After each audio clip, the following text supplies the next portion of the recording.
Oh, good lord. The title of this. Carl gets off Jack. Oh my god, I don't know how I'm gonna make it through this. I'm gonna have to take a big... Hi, Greg's in town, let's go out the wall. Fuck you, I don't love you at all. I'm gonna try alternating my Samuel L. Jackson and my... Briscoe, too fast entering, that sucks. Oopsie! Prelude, Trevor Baines popped cherry. After a grueling off-season, Carl Edwards came into the 2011 NASCAR Sprint Cup Series season looking determined. Coming off a win the 2010 finale race at Homestead, but not capturing what he really wanted, the championship. Him and his motherfucking hot stallion car owner were determined to win the motherfucking championship, with unknown grueling lust brewing between the two, forevermore growing, and after seeing the motherfucking cherry poppage of Trevor Bain, who exploded his goodness all over the motherfucking Sprint Cup roster by winning the motherfucking Daytona 500 after getting a motherfucking bump and help in the back by motherfucking Carl himself. Phoenix, he would qualify first, but finished terribly due to the chocolatey piece of shit himself, Kyle Busch, wrecking him for simply driving. Now going into Las Vegas, Carl is going for his first win, and so is Jack Roush's rock-hard penis. But can the lovers stand the test of time, or will someone try and interfere? The checkered flag is out, and Carl Edwards will win his first race of the season here in 2011, here at Las Vegas Motor Speedway. Motherfucking Dave Moody and whoever the hell screamed as motherfucking Carl Edwards would win his motherfucking first race of the motherfucking season. Carl yelled in happiness as motherfucking Bob Osborne congratulates Carl and his motherfucking team and even his big motherfucking stud car owner, motherfucking Jack Roush. After Carl had done his backflip, he entered the Sprint Cup victory lane for the first time in the season, and when he climbed out, he had Jack Roush right next to him. Good win, Carl. Or actually, no, wait. I'm going to try to do this voice for quotes.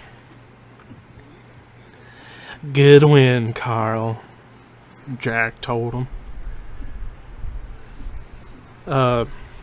Thank you, Jack, replied Carl. The two locked eyes, their eyes gazing at one another. But once Jamie Little came over to interview, Jack walked behind him and tapped him on the ass. Carl looked stunned at first, but went on with the interview with no questions asked. After all the confetti had cleared, Carl went back to his motorhome. Tired as all hell, as his hot body was ready to take a great shower, he walked inside of his motorhome and was welcomed by Jack Roush. Jack, with one of his eyes about to pop out of his socket, stared at Carl. The two looked and moved closer until Carl laid a furious kiss on Jack Roush. The two only had this one kiss, but once they stood up, the motherfucker Jack told motherfucking Carl something. You only get one kiss for every single win, Carl. And if you win the championship, you'll have a surprise from me. Delivered with a motherfucking vengeful smile from that motherfucking old bastard.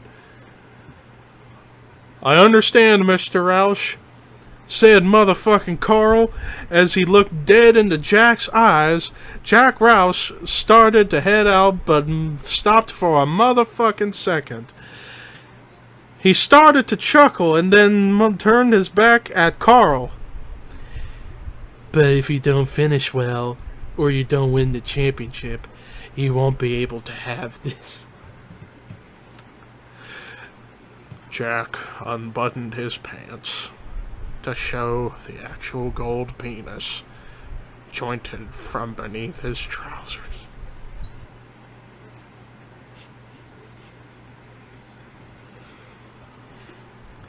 Jack walked out of Carl's motorhome, and behind the door the whole time was Tony Stewart, who looked deeply at Jack as he walked away and let out a silent, evil laugh as Carl closed the door to his motorhome. The season had just begun.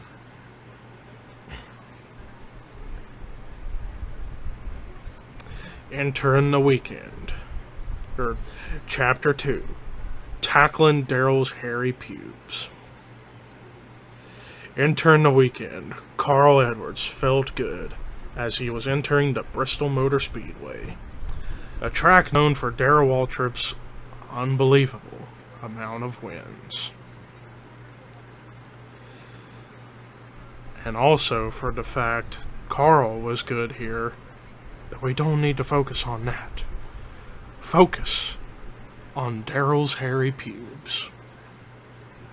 After motherfucking Carl's qualifying run, he walked around the garage area after being congratulated on his pole award until he ran into motherfucking Tony Stewart.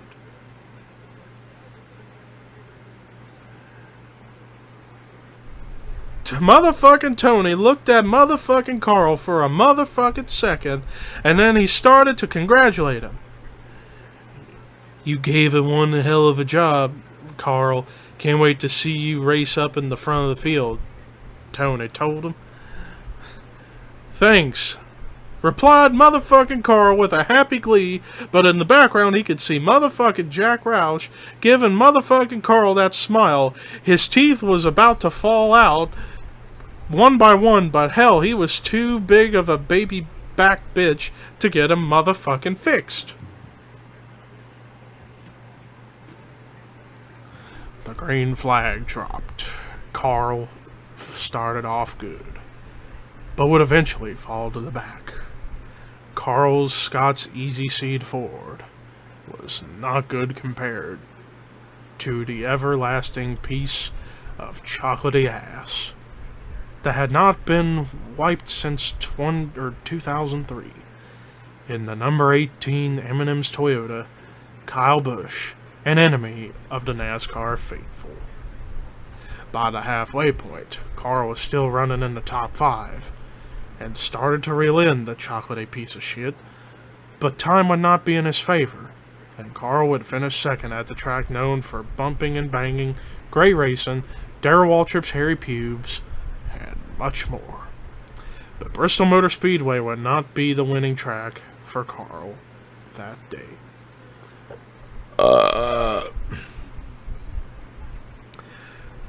After delivering an interview with motherfucking Fox on motherfucking NASCAR, he walked a couple of feet to have Jack Roush in his face. Roush looked very thrilled to see Carl, and motherfucking Carl looked skeptical. You did a good job today, Carl. Or, actually, no. You did a good job today, Carl, Jack said. But you need to work harder. He gets closer to his ear. If you want my rock-hard, gold-shining dick. Carl Edwards looked stunned at the words he had just heard out of Jack Roush's mouth. He was basically foaming on the inside, thinking about how he'd loved that hard, or throbbing, good Roush dick up his mouth. After all the drivers had moved back to their trailer homes, Carl headed back to his own. He felt defeated, and most importantly, really horny. as he wanted Jack Roush's dick so badly. He laid down on his couch, but then heard a knock. He went to the door and saw the chocolatey piece of shit himself, Kyle Busch, standing there with a bag in his hand. Kyle asked to come in, and Carl let him in. The two sat down and started to talk about the race. Kyle kept talking about how his car was so much better, and how Dave Rogers was the best crew chief, and how he was fucked when he was a little boy by the priest at his local church. He stopped for a moment, then grabbed the bag and gave it to Carl. Kyle looked at him and told him, "You keep it. I don't want it." Kyle walked out. Carl opened the bag to find the hidden treasure that Kyle Busch had kept for so long. The reason he was so consistent at Bristol. He had finally achieved it. Carl Edwards now had Darrell Waltrip's pubes.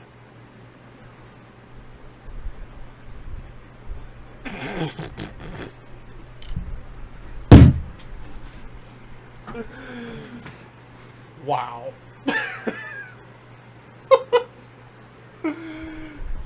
No. As Kamikaze would say, my kingdom for a fanfic. Oh my lord.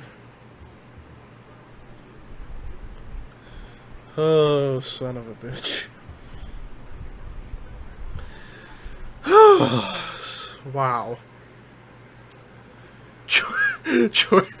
Jordan should make a video on this. That would be funny. What has the stream become? Ask fucking Brofist. He started this whole thing. Oh, come on, Belle. I'd rather have you win than Ginger Dick win.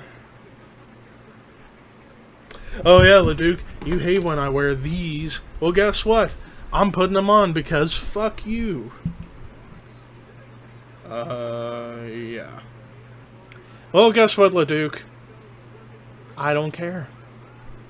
I don't care. Jimmy Crack Corn and I don't care. Jimmy Crack Corn and I don't care. Jimmy Crack Corn and I don't care. I got Olympic gold. I got Olympic gold. Oh, son of a bitch. How in the hell is Reddick even still out on track? He's not pitted for almost 70 laps. He's bound to run out of gas. And hell, it's almost a second and a half separating now. At this point. Yeah, he's gonna get around Reddick very, very soon. Son of a bitch. Ow, my knee. My knee popped. Fuck off. Changing channels to Captain America Winter Soldier. Something better.